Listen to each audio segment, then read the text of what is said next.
Hi friends, welcome to Harish cloud edutech. So ఈరోజు మనం క్లాస్లో నేర్చుకోబోతున్నాం క్లౌడ్ కంప్యూటింగ్ అంటే ఏంటి, క్లౌడ్ కంప్యూటింగ్లో ఎన్ని రకాల డిప్లాయ్మెంట్ మోడల్స్ ఉంటాయి, ఇంకా క్లౌడ్ కంప్యూటింగ్ యూస్ కేసెస్ ఏంటి అనేది కంప్లీట్గా తెలుసుకుందాం. అదేవిధంగా వర్చువల్ మిషన్ అంటే ఏంటి, వర్చువల్ మిషన్ ఏ విధంగా క్రియేట్ చేయాలి, గూగుల్ క్లౌడ్లో మనకి ఎటువంటి సర్వీసెస్ లభిస్తాయి, ఇలాంటి కంప్లీట్ డీటెయిల్స్ అయితే తెలుసుకుందాం.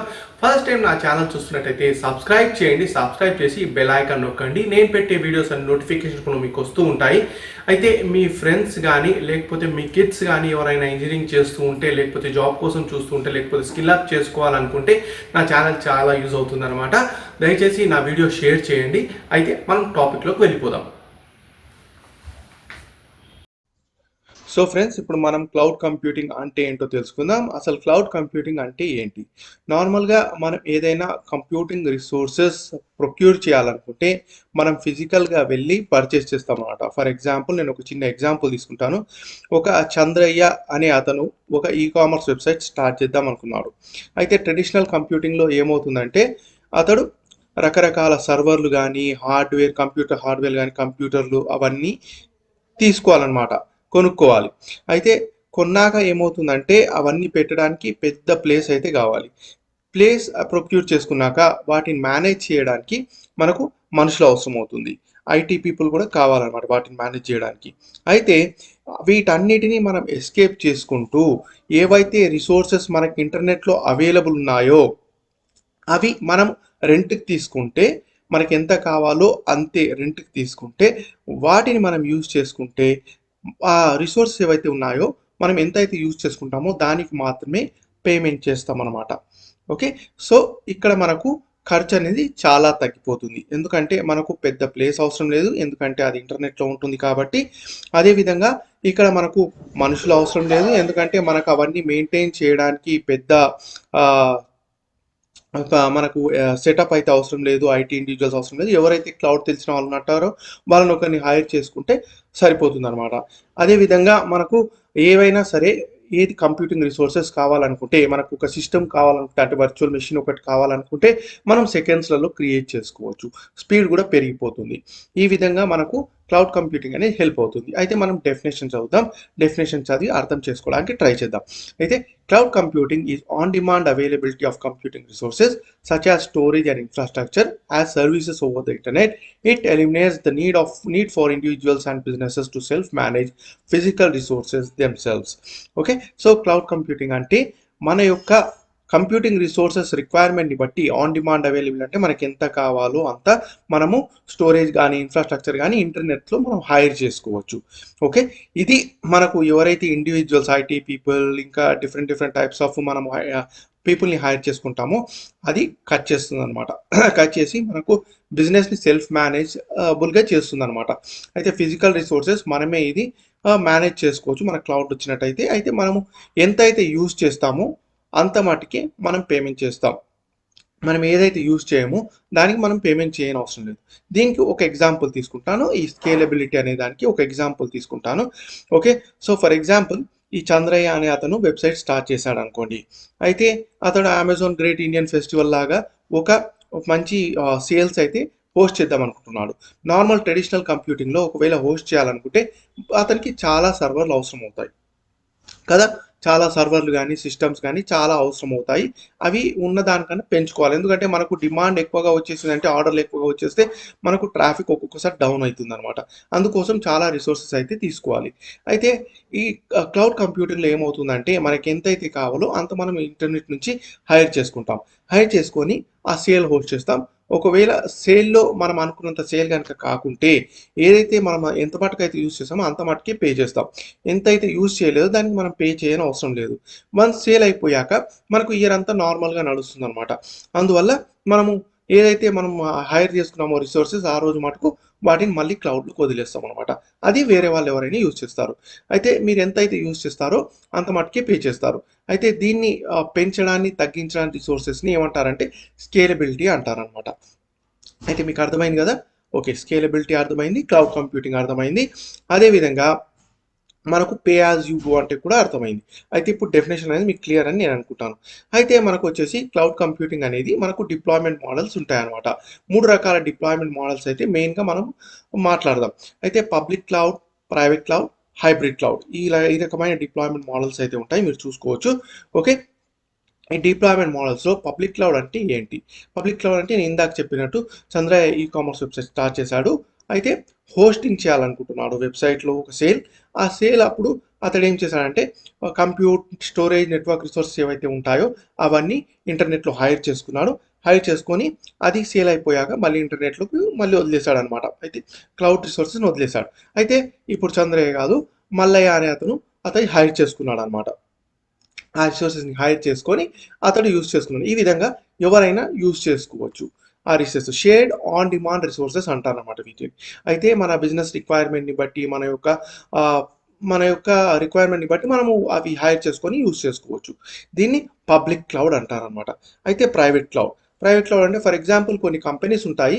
వాళ్ళ యొక్క డేటా ఎవరికీ ఇవ్వడానికి ఇష్టపడవనమాట. అటువంటి వాళ్ళు ఏం చేస్తారంటే వాళ్ళ ఓన్ డేటా సెంటర్ అయితే బిల్డ్ చేసుకుంటారు. అయితే వాళ్ళ కంపెనీ ఓన్ డేటా సెంటర్ ఎవరైతే ఆథరైజ్డ్ పీపుల్ ఉన్నారో వాళ్ళకి మాత్రమే యాక్సెస్ ఇస్తారనమాట. అది private cloud. Okay. So hybrid cloud ఎట్లా అంటే వాళ్ళు పబ్లిక్ క్లౌడ్, ప్రైవేట్ క్లౌడ్ 2 వాడతారు. అయితే పబ్లిక్ క్లౌడ్ యూజ్ చేసుకుంటూ అందరికీ అవైలబుల్ ఏవైతే రిసోర్సెస్ ఉన్నాయో అవి పబ్లిక్‌లో పెడతారు. ఏవైతే ఓన్లీ కంపెనీకి సంబంధించిన రహస్యాలు ఉన్నాయో ప్రైవేట్‌లో పెడతారనమాట. దీన్ని హైబ్రిడ్ క్లౌడ్ అంటారు. అయితే మీకు అర్థమైంది కదా! ప్రైవేట్ క్లౌడ్, హైబ్రిడ్ క్లౌడ్ ఇంకా పబ్లిక్ క్లౌడ్. అయితే ఈ డిప్లాయ్మెంట్ మోడల్స్ అంటారనమాట వీటిని. అయితే మనకొచ్చేసి రకరకాల సర్వీస్‌లు అయితే మనకు మార్కెట్‌లో అవైలబుల్ ఉన్నాయి. Cloud computing services. ఓకే. అటు ఎటువంటి సర్వీసెస్ అనేది మనం చూద్దాం. అయితే మనం వచ్చేసి infrastructure as service, platform as service, software service మనం మెయిన్‌గా మాట్లాడుకుందాం. అయితే మనకు ఇంకా చాలా సర్వీసెస్ ఉన్నాయి. ఇవి కాక function as service, container as service చాలా సర్వీసెస్ అయితే ఉన్నాయి. అవి ఫర్దర్ క్లాసెస్‌లో మాట్లాడుకుందాం. ఇప్పుడైతే మనం వచ్చేసి ఇన్‌ఫ్రాస్ట్రక్చర్ యాస్ సర్వీస్ అంటే ఏంటో చూద్దాం. ఓకే. సో మనకొచ్చేసి ఇన్‌ఫ్రాస్ట్రక్చర్ యాస్ సర్వీస్ అంటే ఇందాక మాట్లాడుకున్నట్టు మళ్ళీ చంద్రయ్య కామర్స్ వెబ్సైట్ స్టార్ట్ చేయాలనుకున్నాడు. అతనికి చాలా సిస్టమ్స్ కావాలి. చాలా సర్వర్స్ కావాలి. అదేవిధంగా అవి మేనేజ్ చేయడానికి ఒక ఆపరేటింగ్ సిస్టమ్ ఇంకా రకరకాల అడిషనల్ టూల్స్ కావాలి. అయితే ఈ కంప్యూటింగ్ రిసోర్సెస్ ఏవైతే ఉన్నాయో అవన్నీ ప్రొక్యూర్ చేసి అవి మేనేజ్ చేయాలన్నమాట. అయితే ఇది క్లౌడ్‌లో మనం ఏవైతే తీసుకుంటామో ఇన్‌ఫ్రాస్ట్రక్చర్ అంతా దాన్ని ఇన్‌ఫ్రాస్ట్రక్చర్ యాస్ ఎ సర్వీస్ అంటారు. ఇన్‌ఫ్రాస్ట్రక్చర్ యాస్ సర్వీస్‌లో మనకు బెనిఫిట్ ఏంటంటే ఇది కంప్లీట్‌గా మనకు ట్రెడిషనల్ కంప్యూటింగ్ ఏదైతే ఉందో ఆన్ ప్రిమిసెస్ కంప్యూటింగ్ అదే విధంగా మనకు వస్తుందనమాట. మనం కంట్రోల్ చేసుకోవచ్చు. ప్రతి ఒక్కటి దాంట్లో కంట్రోల్ చేసుకోవచ్చనమాట. అయితే మనకొచ్చేసి ఎవరైతే వాళ్ళ యొక్క రిసోర్సెస్‌ని సెల్ఫ్ మేనేజ్ చేయగలుగుతారో, ఎవరైతే సిస్టమ్స్‌ని కరెక్ట్‌గా మేనేజ్ చేయగలుగుతారో, మీకు మంచి నాలెడ్జ్ ఉందంటే ఇన్‌ఫ్రాస్ట్రక్చర్ పైన, అటువంటి వాళ్ళు ఇన్‌ఫ్రాస్ట్రక్చర్ యాస్ సర్వీస్ చూజ్ చేసుకోవచ్చు. Okay. So, infrastructure as service అంటే అర్థమైంది కదా! మనం ఇప్పుడు డెఫినిషన్ చదువుదాం. Infrastructure as service offers on demand access to IT infrastructure services including compute, storage, networking, virtualization. It provides highest level of control over your IT resources most closely resembles traditional on-premises IT resources. ఇప్పుడు మీకు definition అర్థమైంది అనుకుంటాను. Okay. So ఏమైనా questions ఉంటే దయచేసి comment రూపంలో video కింద పెట్టండి. ఓకే. నేను మీకు అది ఆన్సర్ చేయడానికి ట్రై చేస్తాను. ఓకే. ప్లాట్ఫామ్ యాజ్ సర్వీస్ అంటే ఏంటో మాట్లాడుకుందాం. అయితే చాలామంది డెవలపర్స్ ఉంటారు. వాళ్ళు వెబ్సైట్స్, యాప్స్ డెవలప్మెంట్ చేస్తూ ఉంటారు. అయితే వాళ్ళు ఈ హార్డ్వేర్ ఇంకా మిగిలిన ఇన్ఫ్రాస్ట్రక్చర్ రిసోర్సెస్ ఏవైతే ఉంటాయో అవి మేనేజ్ చేయడానికి ఇష్టపడరు. వాళ్ళు జస్ట్ కోడింగ్ చేసుకుంటూ పోతారు. వాళ్ళకి ఎంతైతే స్పేస్ కావాలి, ఎంత రిసోర్సెస్ కావాలో అది ఆటోమేటిక్‌గా బిల్డ్ అయితుంటే వాళ్ళకు అనుకూలంగా ఉంటుందన్నమాట. అటువంటప్పుడు వాళ్ళు ఏం చేస్తారంటే ఈ ప్లాట్‌ఫార్మ్ యాస్ సర్వీస్‌ని తీసుకుంటారనమాట. ఈ ప్లాట్‌ఫార్మ్ యాస్ సర్వీస్‌ని తీసుకున్నప్పుడు ఏమవుతుందంటే వాళ్ళు జస్ట్ కోడింగ్ మీద ఏదైతే డెవలప్‌మెంట్ ఉందో దాని మీద కాన్సంట్రేట్ చేయొచ్చు.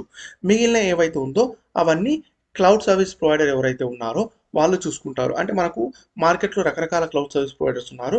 మనకు మేజర్‌గా చెప్పుకుంటే అమెజాన్, అజూర్ ఇంకా జీసీపీ గూగుల్ క్లౌడ్ ప్లాట్‌ఫార్మ్ అయితే మనకు మేజర్ ప్లేయర్స్‌గా ఉన్నాయన్నమాట ప్రస్తుతం మార్కెట్‌లో. అయితే ఇక్కడొచ్చేసి ప్లాట్‌ఫార్మ్ యాస్ సర్వీస్ అంటే మీకు అర్థమైంది కదా! అయితే మనకు గూగుల్ చాలా రకాల ప్లాట్‌ఫార్మ్ యాస్ సర్వీసెస్‌లో మనకు చాలా లాంగ్వేజెస్ అవన్నీ సపోర్ట్ చేస్తుంది. దాని గురించి ఇన్ డీటెయిల్ ఫర్దర్ క్లాసెస్‌లో మాట్లాడుకుందాం. ఓకే. ఛానెల్ అయితే సబ్స్క్రైబ్ చేయండి. నెక్స్ట్ వచ్చేసి software as a service. Okay, platform as service అర్థమైపోయింది, software as service, infrastructure as service అర్థమైపోయింది. ఇప్పుడు సాఫ్ట్వేర్ యాజ్ సర్వీస్ అంటే ఏంటి మాట్లాడుకుందాం. సాఫ్ట్వేర్ యాజ్ సర్వీస్ అంటే మనకి ఇది ఫుల్ అప్లికేషన్ స్టాక్ అనమాట. అంటే కంప్లీట్గా బిల్డ్ అయిన అప్లికేషన్ స్టాక్. మనం అండర్లైన్ ఇన్ఫ్రాస్ట్రక్చర్ కానీ మనం మెయింటైన్ చేయము, ఇంకా మనం అప్డేట్స్ ప్రతిసారి అప్డేట్ చేసుకోవాలనుకుంటే మాకు ఇష్టం లేదు, మేము అప్డేట్ చేయలేము, మాదంతా ఆటోమేటిక్గా అయితే బాగుంటుంది అనుకునే వాళ్ళు, ఏ అయితే ఓన్లీ ఎండ్ యూజర్ అప్లికేషన్ ఏదైతే ఉందో అది మాత్రమే చూసుకోవాలనుకుంటున్నాను, వాళ్ళకి ఇది యూజ్ అవుతుంది. ఫర్ ఎగ్జాంపుల్ సేమ్ చంద్రయ్య తీసుకుందాం. చంద్రయ్యకి infrastructure as service, platform as service. Okay. So, ఇవన్నీ మేనేజ్ చేయలేను. నా వల్ల కాదు. ఆల్రెడీ అంత బిల్డ్ అయిపోయిన ఒక యాప్ అయితే కావాలి నాకు. దాంట్లో ఓన్లీ నేను కేటలాగ్ అప్‌డేట్ చేస్తాను. మిగిలిన ఏదైతే నా బిజినెస్ ఆపరేషన్స్ ఉన్నాయో అవి రన్ చేస్తాను. నాకు ఈ మిగిలినయన్నీ చూసుకోవాల్సిన అవసరం లేదు. అప్డేట్ కావాలన్నా అదే ఆటోమేటిక్‌గా చేసుకోవాలి అని అనుకున్నాడనుకోండి. అటువంటప్పుడు సాఫ్ట్‌వేర్ యాస్ సర్వీస్‌ని చూజ్ చేసుకుంటాడు. For example Google mail, Google resources, ఇంకా సేల్స్ ఫోర్స్, ఇంకా రకరకాల ఏవైతే మనం యాప్స్ యూజ్ చేస్తామో ఆండ్రాయిడ్‌లో, అవన్నీ దాదాపు సాఫ్ట్‌వేర్ సర్వీసే అనమాట. ఈ విధంగా మనకు సాఫ్ట్‌వేర్ సర్వీస్ అంటే ఏంటో మనం తెలుసుకున్నాం. అయితే మనకొచ్చేసి బెనిఫిట్స్ ఏవైతే ఉన్నాయో క్లౌడ్ కంప్యూటింగ్‌లో మనకు రకరకాల బెనిఫిట్స్ అయితే ఉన్నాయన్నమాట. అయితే ఈ క్లౌడ్ కంప్యూటింగ్ చాలా ఫ్లెక్సిబుల్. ఓకే. ఫ్లెక్సిబుల్ ఎందుకు? మనకి ఎక్కడైతే ఇంటర్నెట్ యాక్సెస్ ఉంటుందో అక్కడి నుంచి మనం మేనేజ్ చేసుకోవచ్చు. అయితే అజూర్ దాని రకమైన సర్వీస్ ప్రొవైడ్ చేస్తుంది. ఏ విధంగా యాక్సెస్ చేయాలనేది. ఓకే. అదేవిధంగా మనకు ఏడబ్ల్యూఎస్, అమెజాన్ వెబ్ సర్వీసెస్ ఒక రకమైన యాక్సెస్ ప్రొవైడ్ చేస్తుంది. జీసీపీ ఒక రకమైన యాక్సెస్ ప్రొవైడ్ చేస్తుంది. ఎటువంటి ప్రొవైడ్ చేస్తుందని ఫర్దర్ క్లాసెస్‌లో మనం తెలుసుకుందాం. ఓకే. సో, ఎఫిషియంట్ అనమాట.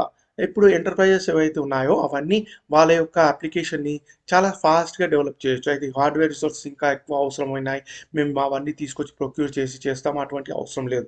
డైరెక్ట్‌గా ఇంటర్నెట్‌లో మనకి ఎంతైతే కావాలో అంత యూజ్ చేసుకొని దానికి మాత్రమే మనం పేమెంట్ అయితే చేయొచ్చు.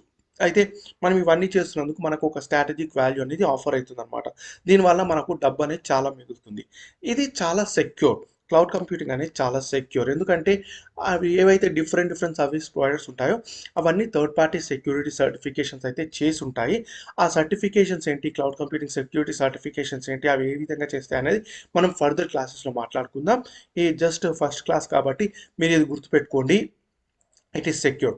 ఓకే. ఇంకా కాస్ట్ ఎఫెక్టివ్ అనమాట. అయితే మీకు ఇవన్నీ మనము హైర్ చేసుకుంటాం, సొంతంగా ప్రొక్యూర్ చేయం, పెద్ద స్పేస్ అవసరం లేదు.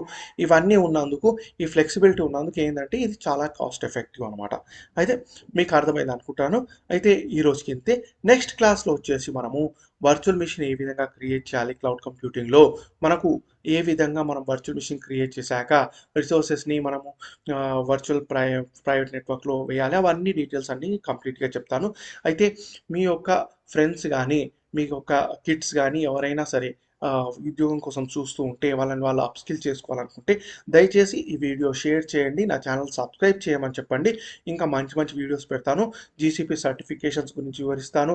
అదేవిధంగా ఏడబ్ల్యూఎస్ సర్టిఫికేషన్స్ గురించి వివరిస్తాను. అజూర్ సర్టిఫికేషన్స్ గురించి వివరిస్తాను.